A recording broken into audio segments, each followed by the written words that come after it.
Talha from the UK. Assalamu alaikum, Sheikh. Alaikum salam.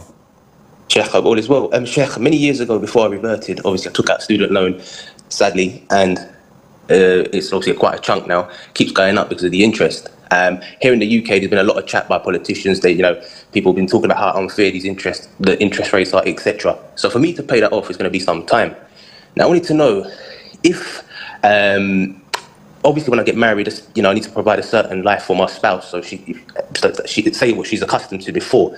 So if I wanted to go on holidays or do outings, obviously, if I neglected doing those things, I ain't gonna have a wife for a long time. I won't have a wife for long. She'll end up divorcing me. So how do I weigh up paying that back, which can take a long time, and also going for Hajj and other things and providing a decent lifestyle for her? And may Allah bless you, your parents, have mercy upon them and your future generations, and may He guide our community, our Muslim community, through your grandsons or any children, any of future generations. Ameen. Jazakallah khair. First of all, you don't have to provide for your wife the same living standard she had at her father's house.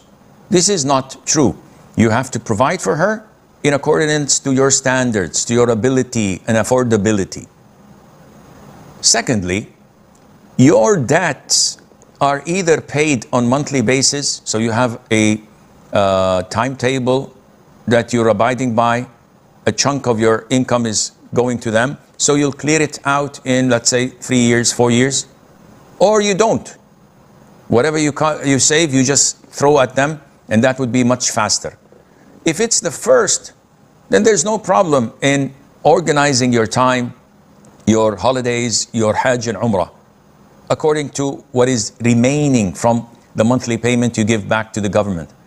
If it's the latter, in this case, you have to make it clear to your wife, and it's not true that if you don't take your wife on holiday or on Umrah, she'll divorce you. This is not true. You have chosen the wrong woman. A real decent Muslim woman would not make this an issue. The companions of the Prophet ﷺ's wives were not so demanding. We've never heard that some of them took their wives to Glasgow, up in Scotland, every couple of years on holiday.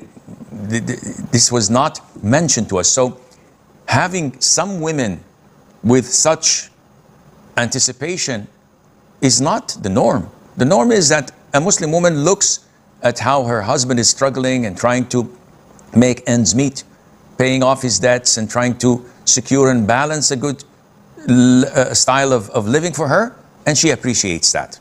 Sheikh, so if you see the news recently, there's like 2 countries are fighting right now, and one of them is Shia and one of them is Jewish, and they both make many bad things to Muslims. So us as Muslims, are we allowed to cheer for one of them, or should we just remain neutral? Is this all what the Muslims can do? Cheer? Yeah, this is not a football game. This is not something that we, go out in the streets with flags and supporting country X or country B or this or that. This is what we've always stated that is not permissible. That is the issue of demonstrations, where lots of chaos, lots of haram things take place. As Muslims, we side with anyone who claims to be Muslim, even if they're full of innovation, even if we believe in their hatred and enmity of Islam and the Muslims, yet still they're better than the other part, which is blatantly killing civilians, women, children, and the whole world is watching.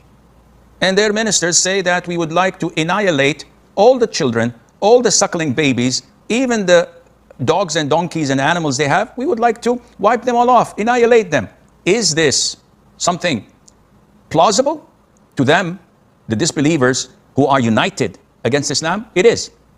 And if any Muslim would have said this, they would have labeled the whole region as a region of terror and a bloodthirsty, violent fanatics.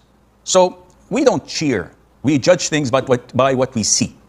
And definitely to side with a corrupt Muslim with corrupt aqidah against any non-Muslim is a priority.